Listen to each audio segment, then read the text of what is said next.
Alhamdulillah Rabbil Alamin. Wassalatu wassalamu ala khatamil anbiya wal mursalin wa ala alihi wa ashabihi ajma'in, amma ba'd. Alhamdulillah, marilah kita panjatkan puji syukur kehadirat Allah Subhanahu wa Ta'ala. Pada pagi hari ini kita dapat berjumpa kembali dalam kajian rutin kita, kajian online fatwa-fatwa tarjih Muhammadiyah yang dapat kita jadikan sebagai panduan dalam kita melaksanakan ibadah dan juga melaksanakan aktivitas kehidupan kita sehari-hari, baik itu dalam masalah muamalah duniawiyah maupun juga masalah-masalah akhlak dan akidah. Pada pagi hari ini, insya Allah kita akan mengkaji, masih ada kaitannya dengan apa yang kita bahas pada Selasa yang lalu. Kalau Selasa yang lalu itu tuntunan tentang walimatul urs atau walimatul arus. Maka pada pagi hari ini kita akan membicarakan beberapa hal tentang pernikahan juga. Yang pertama kita akan mencoba mengkaji tentang yang biasa dilakukan oleh kelompok nikah mut'ah atau kawin mut'ah, atau ada yang menyebut dengan kawin kontrak. Bagaimana tarjih memandang atau memberikan fatwa tentang nikah kontrak atau nikah mut'ah ini. Dari situ maka nanti akan bisa kita ketahui sikap Muhammadiyah terhadap Syiah secara keseluruhannya, kira-kira begitu. Nah, kawin kontrak atau nikah mut'ah adalah suatu perkawinan yang dilakukan oleh seorang pria atau suami dengan seorang perempuan atau istri untuk jangka waktu tertentu. Jadi nikahnya itu tidak diniatkan untuk selamanya, tetapi hanya waktu tertentu. Mungkin 1 minggu, mungkin 2 minggu, 1 bulan, atau beberapa tahun, begitu ya. Jadi dengan kata lain, perkawinan yang dibatasi waktunya. Artinya apabila waktu yang telah ditentukan itu sudah habis, maka secara otomatis perkawinan tersebut atau pernikahan tersebut sudah habis masa berlakunya dan sudah otomatis terjadi perceraian. Dalam hal ini ditemukan beberapa hadis Nabi SAW berkenaan dengan kawin mut'ah ini. Antara lain dalam hadis riwayat Bukhari Muslim dari Ibnu Mas'ud. An Ibnu Mas'udin qala kunna naghzu ma'a Rasulillah sallallahu alaihi wasallam. Laisa ma'ana nisa fakulna ala apa ini? Ala nam tani fanahana an dzalika ala nam ta'ani. Ya, di sini tentang mut'ah tadi ya. Fanahana an dzalika summa rakhasalana ba'du an nankihal mar'ata bis saubi ila ajalin. Dari Ibnu Mas'ud radhiyallahu an, ia berkata, kami biasa berperang bersama-sama Nabi sallallahu alaihi wasallam, padahal tidak ada wanita yang ikut bersama kami. Lalu kami bertanya kepada Nabi SAW, bukankah kita sebaiknya berkebiri? Ya, jadi fakulna ala nam ta'ani. Bukankah kita sebaiknya berkebiri? Maka Nabi mengatakan, tetapi Nabi melarang kami dari berbuat yang demikian. Jadi Nabi melarang laki-laki itu mengebiri dirinya. Kemudian beliau summa rakhasolana, kemudian beliau memberi kelonggaran rukhsah kepada kami supaya menikah an-nankiha al-mar'ata, supaya menikahi wanita dengan imbalan kain bisaubi, dengan imbalan kain atau pakaian mungkin, sampai batas waktu tertentu, ila ajalin, sampai batas waktu tertentu. Jadi di sini ketika pada masa Nabi terjadi peperangan, perjuangan Nabi melawan orang-orang kafir, terjadilah peperangan, sehingga di dalam peperangan itu mungkin sampai berminggu-minggu meninggalkan rumah dan keluarganya, meninggalkan istrinya, sehingga laki-laki di antara laki-laki sahabat Nabi menanyakan kepada Nabi seperti itu, apakah sebaiknya kita mengebiri? Kemudian Nabi melarangnya, dan Nabi memberikan rukhsah, kelonggaran untuk menikahi wanita dengan mahar sebuah kain atau pakaian yang pernikahan itu dilakukan untuk masa tertentu. Artinya menurut hadis ini, hadis Bukhari Muslim, Nabi pernah membolehkan nikah mut'ah karena ada hal yang mendesak, yaitu dalam masa peperangan. Kebolehan melakukan nikah sebagaimana diwujudkan dalam hadis itu bukanlah kebolehan yang diberikan oleh Nabi secara mutlak, melainkan hanya sebagai rukhsah, keringanan, karena adanya sesuatu hal yang menghapus rukhsah tersebut. Jadi kalau kalau terjadi hal yang bisa menghapus rukhsah itu, ya rukhsah itu maka otomatis tercabut dengan sendirinya. Hadis yang lain dari Ibnu Abbas. Ani Ibnu Abbasin qol innama kanat al-mut'atu fi awal Islam. Kana ar-rajulu yaqdumu al-baldata laisa lahu biha ma'rifatun fa yatazawwaja al-mar'ata biqadri ma yara annahu yuqimu fatahfadhu lahu mata'ahu wa tuslihu lahu syai'ahu.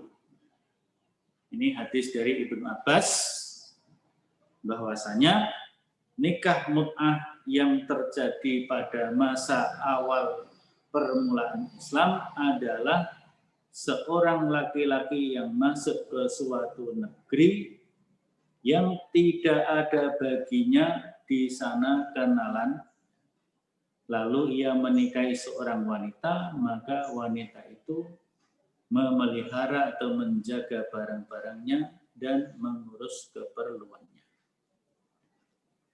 Artinya di sini, maka dari dua hadis tersebut di atas, jelaslah bahwa nikah mut'ah itu mula-mula diizinkan, dibolehkan oleh Nabi Shallallahu Alaihi Wasallam sebagai rukhsah, seperti terlihat jelas di dalam hadis-hadis yang tadi disebutkan, rukhsah, rakhasah. Jadi kebulan nikah mut'ah adalah merupakan rukhsah, bukan semata-mata boleh secara mutlak. Rukhsah, kelonggaran seperti tersebut di dalam hadis tersebut ternyata juga telah dihapus oleh Nabi sendiri, seperti yang ada di dalam hadis berikut ini. Di dalam hadis berikut, Nabi menghapus kebolehan nikah mut'ah itu. Dari Sahal bin Sa'ad an Sahli bin Sa'din as-Sa'idi qol innama rakhasa Rasulullah sallallahu alaihi wasallam fil mut'ati li hajatin kanat bin nasi syadidatin summa naha anhu ba'du. Jadi dari Sahal bin Sa'ad as-Sa'idi, ia berkata bahwasanya Rasulullah Shallallahu Alaihi Wasallam memberikan kelonggaran tentang nikah mut'ah itu karena satu keperluan yang sangat mendesak orang-orang, lalu setelah itu Nabi melarangnya. Ini dari hadis riwayat Bukhari. Jadi hadis tersebut menerangkan bahwa nikah mut'ah sempat diizinkan oleh Rasulullah sebagai rukhsah dan tidak berlaku selama-lamanya karena selanjutnya Rasulullah melarangnya.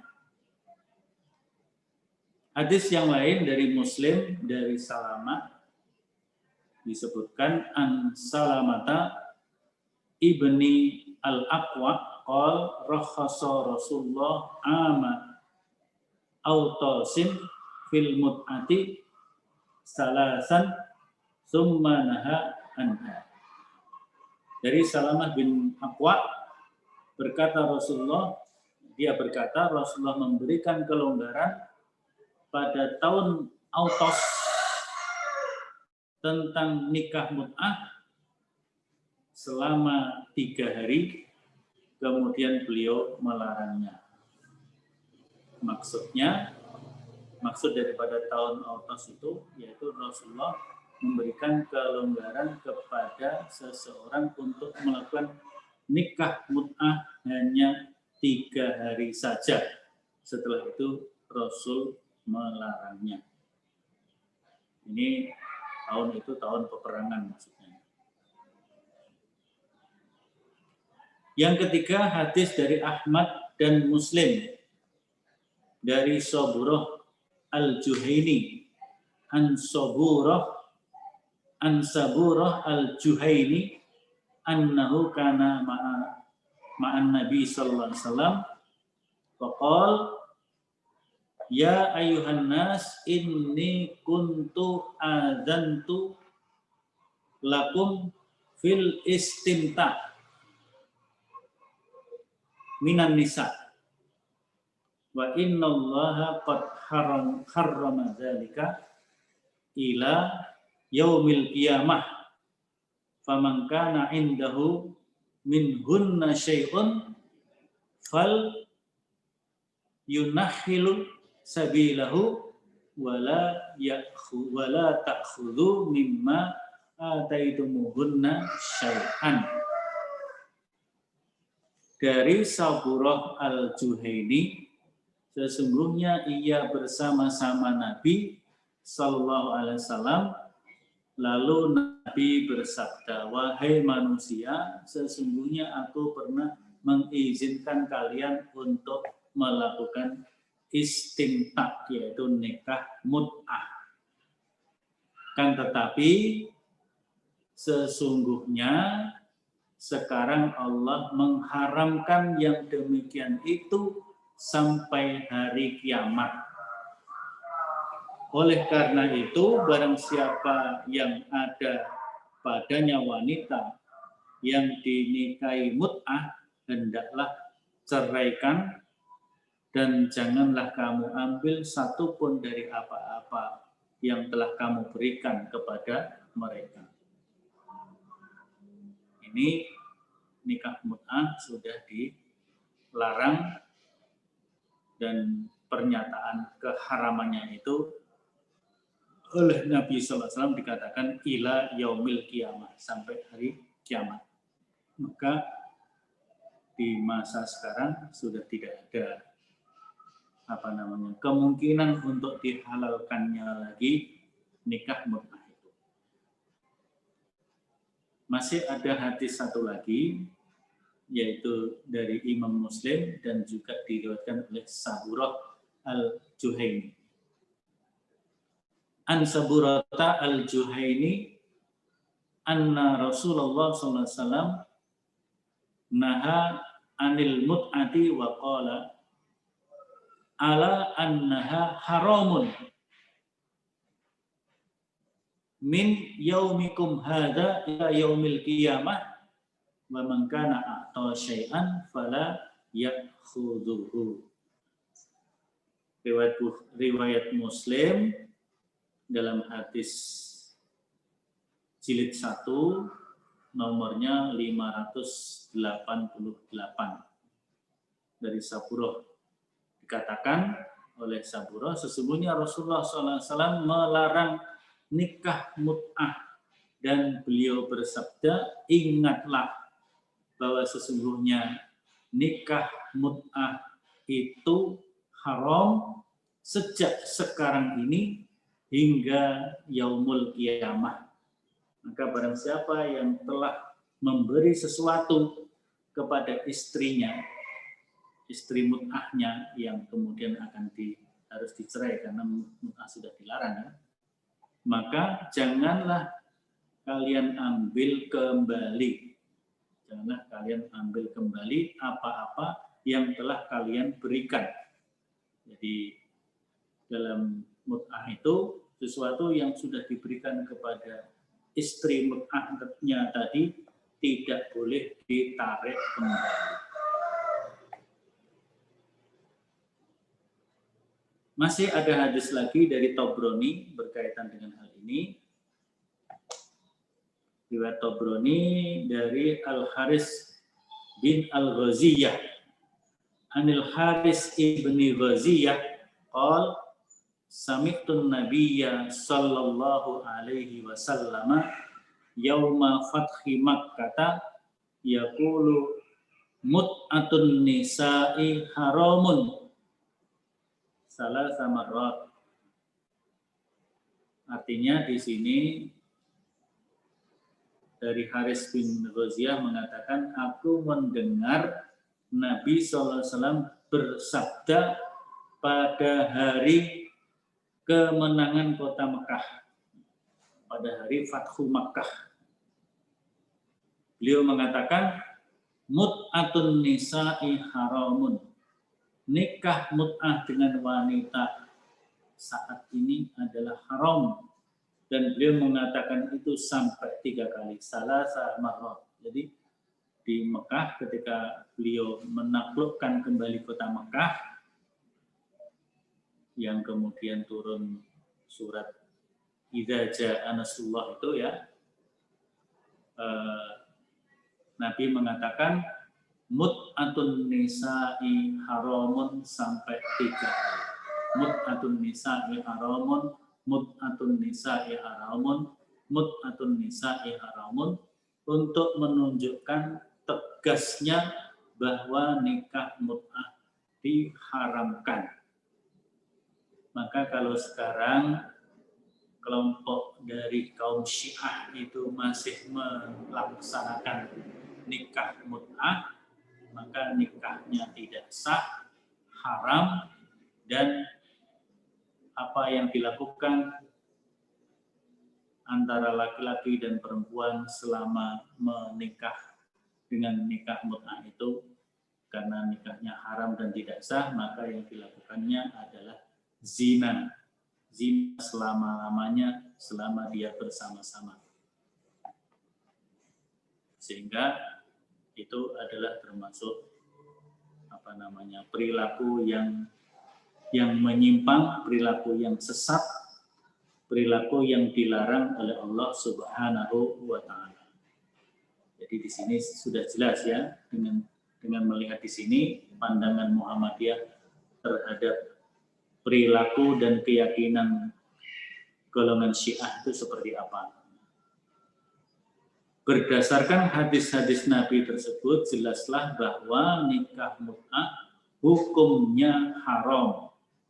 Dan inilah pula yang kami jadikan pegangan. Jadi Majelis Tarjih berpandangan bahwa nikah mut'ah hukumnya haram. Maka orang yang melakukannya berdosa besar. Melakukan nikah mut'ahnya dosa besar. Melakukan hubungan laki-laki dan perempuan selama nikah mut'ah adalah zina. Karena nikahnya tidak sah.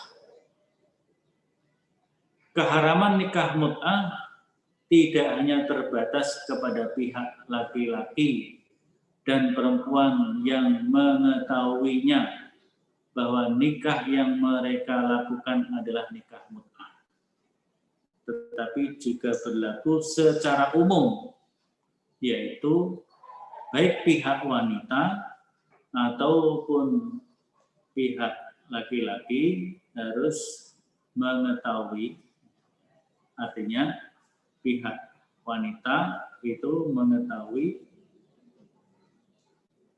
bahwa nikah yang dilakukannya ada nikah mut'ah atau nikah yang untuk selamanya, jadi harus tahu. Maka pernikahan itu harus jelas, akadnya harus jelas. Sehingga ketika melangsungkan akad nikah itu, pihak laki-laki dan pihak perempuan harus memperjelas akadnya. Kalau akadnya ada pembatasan, berarti nikahnya nikah mut'ah, maka nikahnya tidak boleh dilaksanakan, karena itu haram hukumnya. Tapi kalau masing-masing sudah memperjelas bahwa nikahnya adalah nikah sunnah, sebagaimana yang dituntunkan oleh Nabi Shallallahu Alaihi Wasallam, maka silakan pernikahannya dilanjutkan, akadnya diselesaikan, kemudian dilanjutkan dengan kehidupan berumah tangga yang sebaik-baiknya, di mana laki-laki punya kewajiban kepada istri dan istri juga punya kewajiban kepada suami. Kedua-duanya saling bekerja sama untuk membangun keluarga yang baik, keluarga yang sakinah, mawaddah, warahmah selama-lamanya sampai Allah memanggilnya salah satu atau kedua-duanya. Jadi orang yang melakukan nikah mut'ah sekarang ini menurut hadis-hadis tersebut adalah telah melakukan hal yang diharamkan oleh Allah Subhanahu wa ta'ala. Jadi jelas sekali pandangan Majelis Tarjih berdasarkan hadis-hadis Nabi yang setidaknya ada 5 hadis yang berkaitan dengan keharaman atau sudah tidak diberlakukannya lagi nikah mut'ah itu. Hadis-hadis yang sebelumnya, yang ada 2 hadis sebelumnya tadi adalah hadis di mana di awal-awal permulaan Islam Nabi masih mengizinkan nikah mut'ah, tapi sebagai rukhsah, bukan sebagai ketetapan yang mutlak, hanya rukhsah karena ada sesuatu yang mendesak. Setelah itu kemudian diharamkan, dan itu dikuatkan oleh setidaknya 5 hadis yang dihimpun oleh Majelis Tarjih. Mungkin masih ada hadis-hadis yang lainnya. Kalau tidak salah dulu Majelis Tarjih wilayah Jawa Tengah juga sudah pernah membahas dalam musyawarah wilayah tarjih. Kalau tidak salah dibahas ketika muswil tarjih di Jepara. Dan beberapa tahun yang lalu. Nah, sekarang kita akan membahas yang kedua, hal-hal yang kontroversi ya. Nikah mut'ah ini juga kontroversi. Hal-hal yang kontroversi yang kedua adalah poligami, hukum poligami. Kontroversi, kalau yang pertama kontroversi yang arahnya hukumnya haram. Ya. Kontroversi hukumnya ke arah yang hukum haram. Tapi kalau poligami ini tidak kepada hukum haram, tapi nanti akan kita lihat.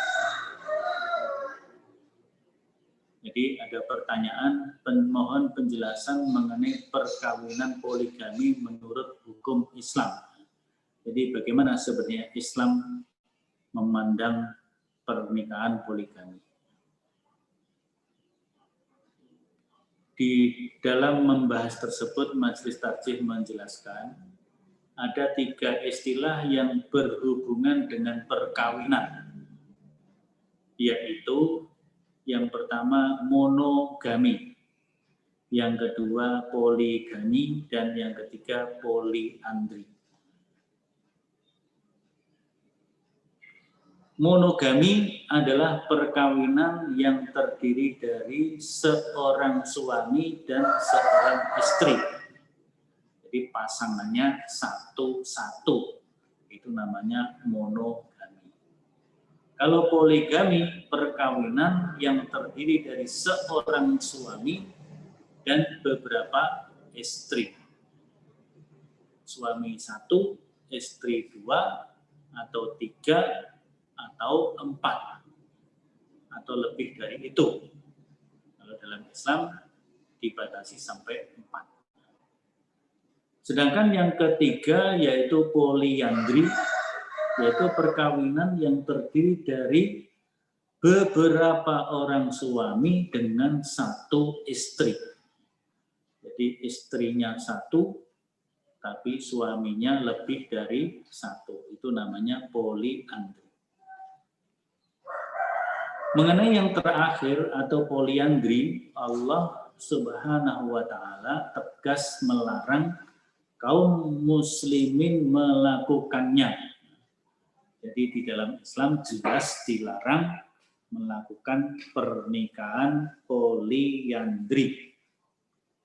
Sebagaimana firman Allah yang terdapat dalam surat An-Nisa ayat 23 dan ayat 24 yang berbunyi hurrimat alaikum ummahatukum wa banatukum wa akhwatukum wa ammatukum wa khalatukum wal muhsanatu minan nisa.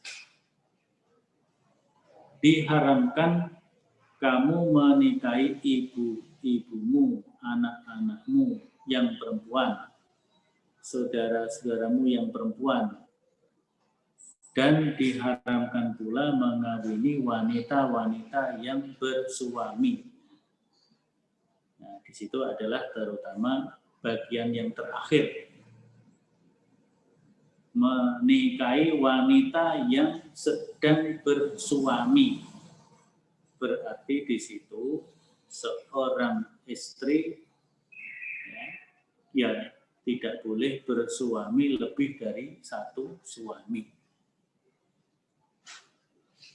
Mengenai yang pertama dan kedua, yaitu monogami dan poligami, diterangkan oleh Allah dalam surat An-Nisa ayat 3 yang berbunyi, wa in khiftum alla tuqsitu fil yatama fankihu ma taba lakum minan nisa'i masna wa sulasa wa ruba'a fa in khiftum alla ta'dilu fawahidatan aw ma malakat aymanukum dzalika adna alla ta'ul.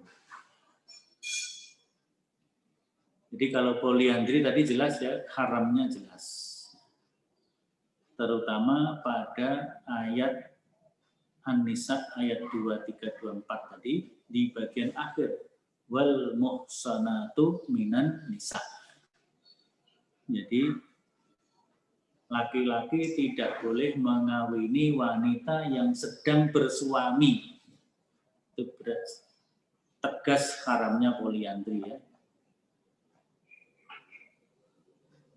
Kalau poligami tadi dalam surat An-Nisa juga ayat 3 yang artinya tadi sudah saya baca ayatnya, dan jika kamu khawatir tidak akan dapat berlaku adil terhadap hak-hak perempuan yatim bila kamu menikahinya, maka kawinilah perempuan-perempuan lain selain anak-anak yatim tadi yang kamu sukai 2, 3, atau 4. Kemudian jika kamu khawatir tidak dapat berlaku adil, maka kawinlah seorang saja. Kawinilah seorang saja atau budak-budak yang kamu miliki, yang demikian itu adalah lebih dekat kepada tidak berbuat aniaya.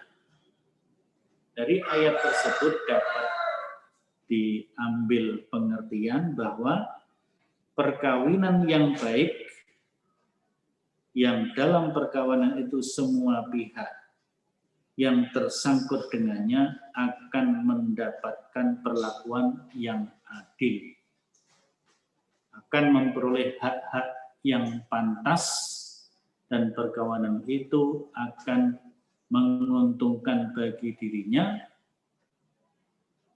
adalah apabila perkawinan itu terdiri dari seorang suami dan seorang istri. Jadi perkawinan yang terbaik atau yang baik gitu ya, adalah perkawinan yang dilakukan semua pihak yang berkaitan dengan perkawinan itu mendapatkan perlakuan yang adil, memperoleh hak-haknya secara pantas, dan perkawinan itu akan menguntungkan bagi dirinya sendiri adalah apabila perkawinan itu terdiri dari seorang suami dan seorang istri atau perkawinan monogami. Kalau perkawinan monogami dan dilakukan secara sungguh-sungguh, maka itu adalah perkawinan yang baik. Kemudian yang kedua, perkawinan yang terdiri dari seorang suami dan beberapa orang istri atau poligami yang menurut ayat di atas paling banyak 4 orang dapat dilakukan apabila suami dapat berbuat adil. Apakah yang dimaksud dengan seorang suami dapat berlaku adil? Di sini perlu diketahui ya. Perkataan adil dalam bahasa Arab meletakkan sesuatu pada posisinya, pada tempatnya. Menyampaikan hak-hak kepada yang punya hak tersebut. Menegakkan kebenaran, itulah yang disebut dengan adil. Maka pada ayat di atas, perkataan adil diartikan lawan dari zalim. Jadi adil adalah lawannya zalim, yaitu sesuatu yang menguntungkan dan tidak merugikan. Jadi maksud ayat tersebut ialah seorang suami dapat melakukan poligami jika ia sanggup memenuhi hak-hak istrinya dan ia sanggup berbuat segala sesuatu yang menguntungkan istri-istrinya tersebut dan juga tidak merugikan mereka. Demikian pula terhadap anak-anak dan orang tua mereka. Hal ini berarti bahwa seorang suami berkewajiban memenuhi hak-hak istri-istri, anak-anak, dan orang tua mereka. Jadi berbuat adil itu maksudnya seperti itu. Hak istri ada beberapa macam, seperti memperoleh nafkah yang pantas dari suaminya, berupa makan, pakaian, perumahan. Suami berkewajiban menggauli istri-istrinya dengan baik, dan dilarang keras suami membiarkan istri-istrinya hidup terkatung-katung. Hal ini dinyatakan dalam firman Allah surat An-Nisa ayat 129, walan tastati'u an ta'dilu bainan nas walau harastum fala tamilu kullal maili fatadharuha kal mu'allaqah. Kamu sekali-kali tidak akan bisa berbuat adil di antara istri-istrimu, walaupun kamu sudah berusaha keras untuk berbuat demikian. Oleh karena itu, janganlah kamu cenderung kepada yang kamu sukai atau kamu cintai saja, sehingga kamu membiarkan yang lain terkatung-katung. Nah, jadi kalau berpoligami tidak boleh hanya berpihak kepada salah satu atau beberapa istrinya yang dicintai saja, yang lain sampai terkatung-katung. Hak anak ada beberapa macam juga, yaitu hak nafkah dari bapaknya, hak memperoleh pendidikan yang baik, sehingga ia tidak menjadi ahli neraka. Artinya di sini seorang suami, seorang ayah juga harus menjaga akidah, ibadah, dan akhlak anak-anaknya di samping nafkah berupa kesejahteraan duniawi. Jadi harus memperhatikan masa depan dunia dan akhiratnya bagi anak-anaknya dan juga seluruh anggota keluarganya, sebagaimana sabda Allah, ya ayyuhalladzina amanu qu anfusakum wa ahlikum naro wa quduhan nasu wal hijarah. Ini dalam surat At-Tahrim ayat 6. Jadi wahai orang-orang yang beriman, jagalah dirimu dan keluargamu dari api neraka, di mana api neraka itu bahan bakarnya manusia dan bebatuan. Jadi dengan demikian bahwa nikah poligami pada dasarnya dibolehkan dengan persyaratan-persyaratan tertentu. Kalau nikah monogami ya sudah otomatis suatu pernikahan yang tidak banyak menimbulkan masalah. Kecuali kalau memang orangnya bermasalah. Walaupun monogami pun banyak persoalan-persoalan yang muncul dalam keluarga monogami. Poligami tentu problemnya akan lebih kompleks, tetapi kalau semuanya bisa menjalani dengan sebaik-baiknya, sebagaimana yang ditentukan oleh Allah dan dicontohkan oleh Rasulullah, ya insya Allah terlaksana dengan sebaik-baiknya. Sedangkan yang ketiga tadi, yang poliandri, jelas ya keharamannya.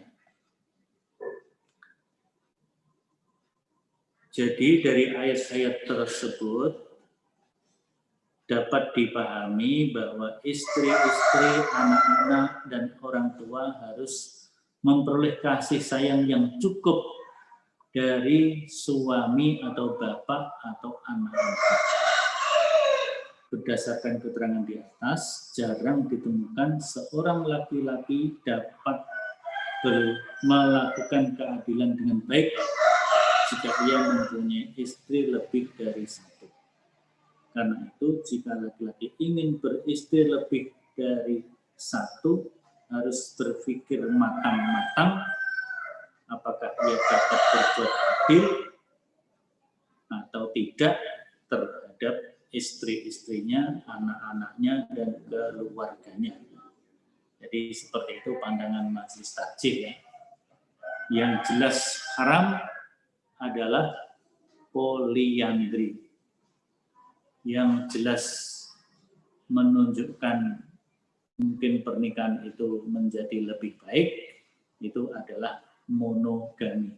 Sedangkan yang poligami pada dasarnya dibolehkan dengan persyaratan-persyaratan harus bisa berlaku adil, baik adil kepada istri-istrinya, kepada anak-anaknya maupun juga kepada keluarganya. Dan yang dimaksud adil adalah tidak berbuat zalim kepada baik istri, anak, orang tua, dan keluarganya tersebut.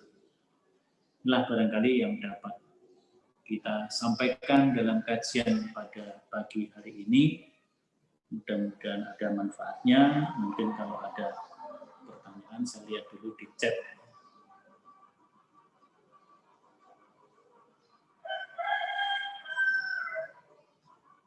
Di chat sudah ada, tapi nggak tahu ini pertanyaan atau pernyataan. Yang pertama, semangat semuanya. Semoga sehat walafiat. Alhamdulillah. Yang kedua, kalau antara diberi tugas dalam pasukan perdamaian dan perang gimana? Ya juz amla. Yang jelas, setelah Rasul menyatakan haram sampai sekarang hingga yaumul qiyamah diharamkan. Mau perang atau tidak, sekarang sudah diharamkan, sudah tertutup.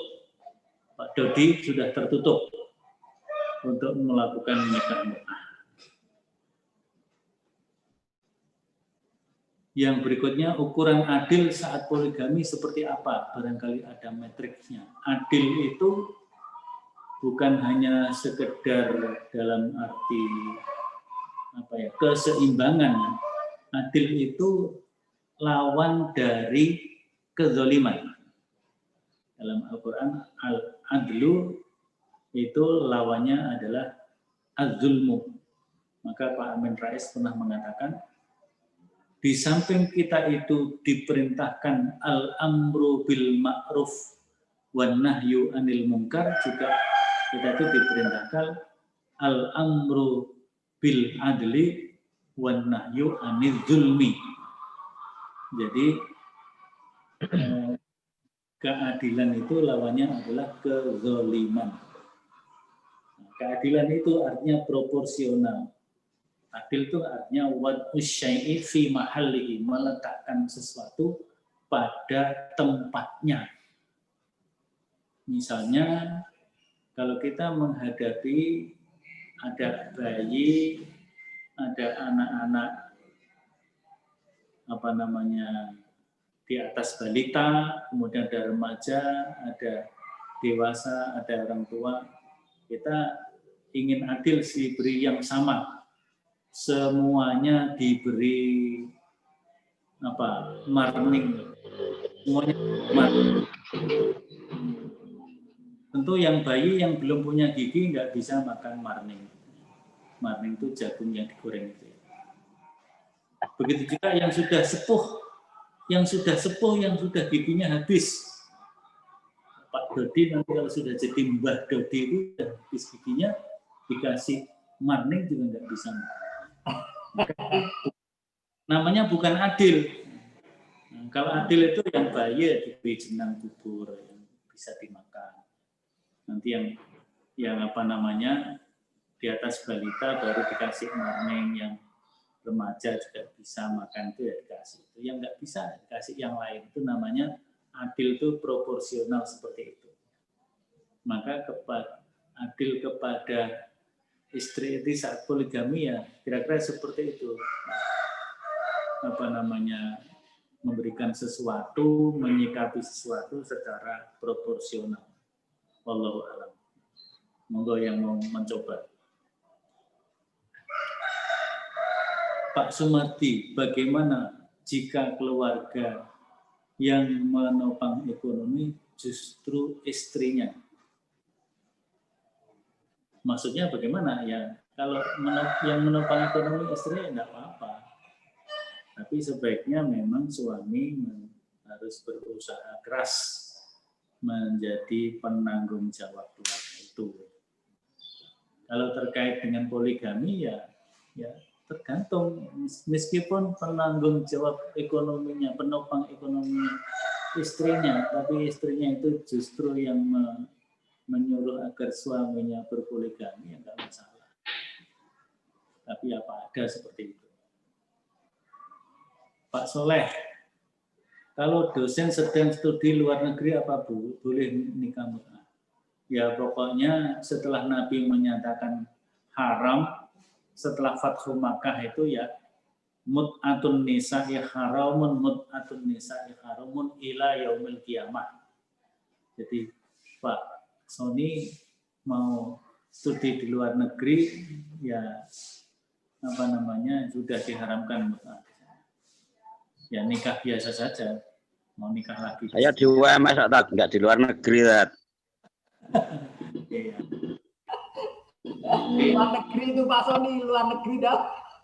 Mut'atun nisa'i haramun ila yaumil qiyamah itu jelas. Maka majelis takjid berpandangan seperti itu. Monggo kalau ada lagi yang mau saya Pak Priyono. Saya Pak Samsul, Pak. Matur nuwun Pak Samsul.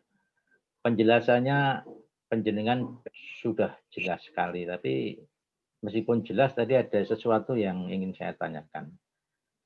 Jadi tadi kan ketika bicara poligami tadi kan belum disinggung tentang motivasi. Ya.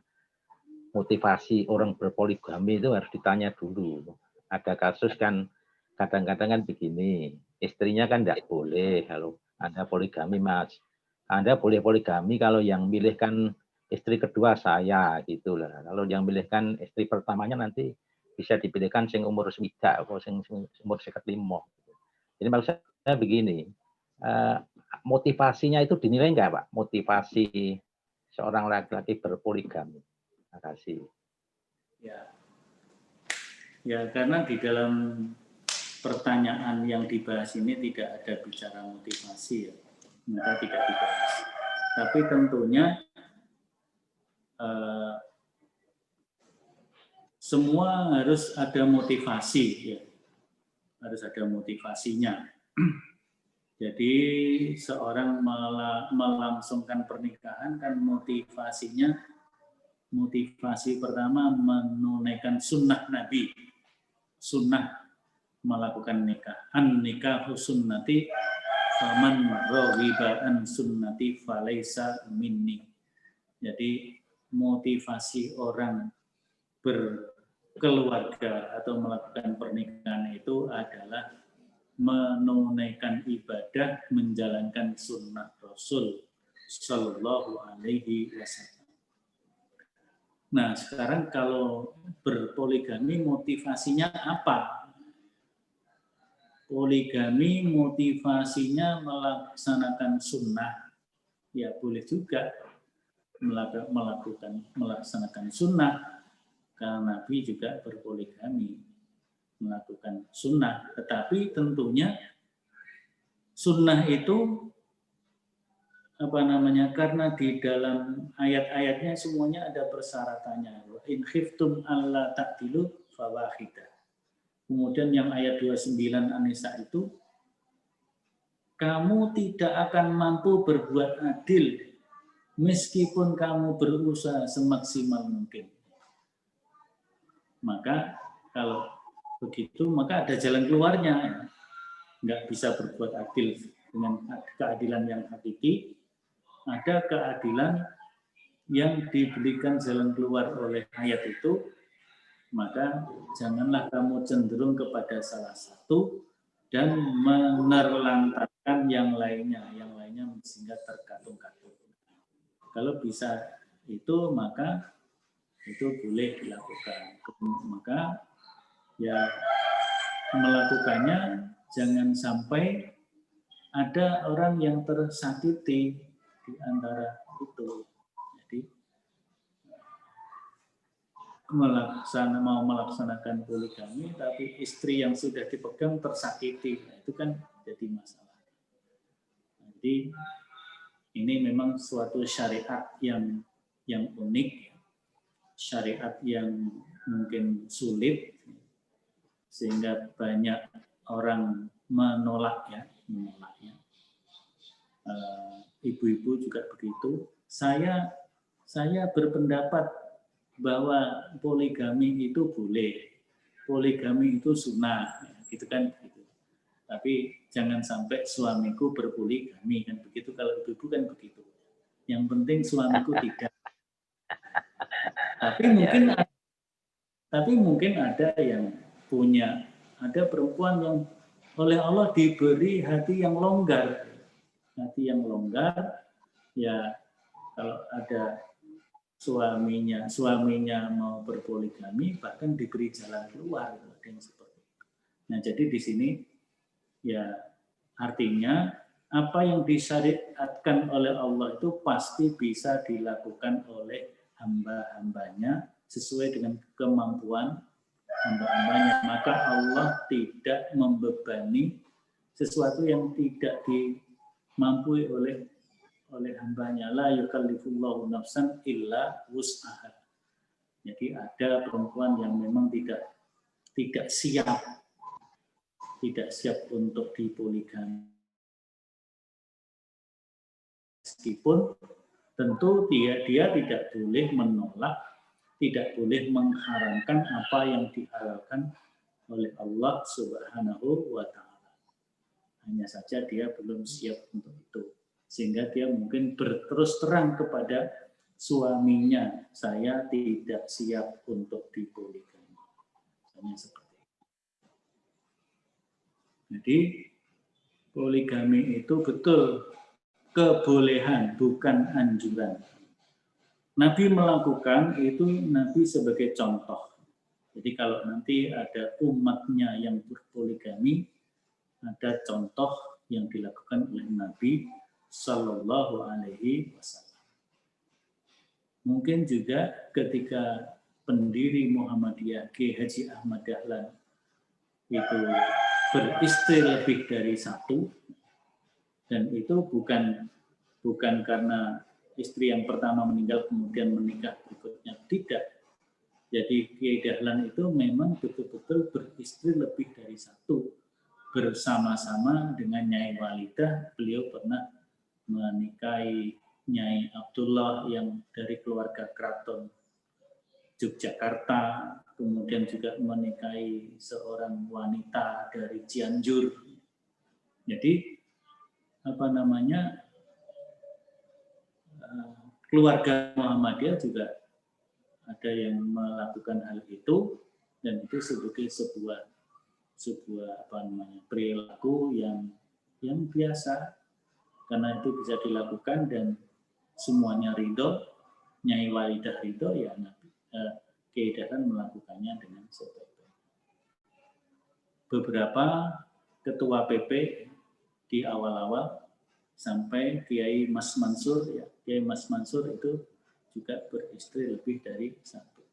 Di dalam riwayat diceritakan ketika beliau menjadi ketua PP tahun 30-an, ada kongres Muhammadiyah di Bukit Tinggi. Kongres Muhammadiyah di Bukit Tinggi, kalau tidak salah tahun 31 atau 32. Nah, pada saat beliau memimpin sidang, kemudian ada telegram, bukan telegram pakai aplikasi sekarang, itu telegram, betul-betul telegram, surat apa namanya itu ya, surat kawat kalau dulu namanya. Zaman Belanda, beliau dapat surat kawat dari Surabaya, telegram, yang memberitakan bahwa istri mudanya meninggal. Jadi ketika mimpin sidang, beliau terima telegram, dia baca, telegram ditutup, disaku, kemudian beliau melanjutkan mimpin sidang. Jadi seperti tidak ada apa-apa gitu ya. Ya, karena waktu itu andaikan kemudian beliau tidak melanjutkan muktamar, kongres ya, kemudian pulang ke Surabaya, belum tentu dapat kapal pulang ke Surabaya juga. Jadi zaman Belanda mungkin sulit ya mendapatkan jadwal kapal, sehingga bisa pulang berhari-hari ke Surabaya dari Bukit Tinggi. Nah, maka ketika penutupan muktamar atau kongres, Kiai Mas Mansur bercerita kepada muktamirin, Bapak-bapak dan Ibu sekalian, pada waktu sidang pleno yang kesekian, mungkin ada yang menyaksikan, saya mendapat telegram. Ini cerita Pak R ya. Maka kemudian beliau menjelaskan, kami sampaikan, perlu saya umumkan bahwa telegram tersebut memberitakan bahwa istri muda saya meninggal dunia. Semuanya baru terkejut-kejut ya, terkaget-kaget. Istri mudanya yang meninggal, bukan yang tua. Istri tua meninggal mungkin terlalu apa. Tapi istri muda yang meninggal kok Kiai Mansur tetap mimpin sidang. Gitu. Nggak tahu kalau Pak Sony kira-kira gimana gitu. Jadi Kiai Mas Mansur seperti itu. Nah itu saya ingin menjelaskan bahwa beberapa tokoh pimpinan ketua PP Muhammadiyah yang dulu-dulu juga mengalami poligami dan itu bisa dilaksanakan. Ya itu yang Pak Sony saya kira sudah, yang ya saya kira semuanya saya anggap sudah ya. Kami kira cukup untuk pertemuan pagi hari ini, mudah-mudahan bermanfaat bagi kita semuanya, baik itu yang tentang nikah mut'ah yang diharamkan oleh Nabi ila yaumil qiyamah, maupun nikah poligami yang yang sebenarnya diizinkan dengan bersyarat. Kemudian nikah yang terlarang juga adalah poliandri. Seorang istri memiliki lebih dari suami, itu jelas diharamkan. Saya kira demikian Bapak Ibu sekalian, kita cukupkan kajian kita pada pagi hari ini, mudah-mudahan bermanfaat, dan kita akhiri subhanakallahumma wa bihamdika asyhadu an la ilaha illa anta astaghfiruka wa atubu ilaik. Walhamdulillahi rabbil alamin. Wassalamualaikum warahmatullahi wabarakatuh. Waalaikumsalam warahmatullahi wabarakatuh. Terima kasih Ustaz. Alhamdulillah.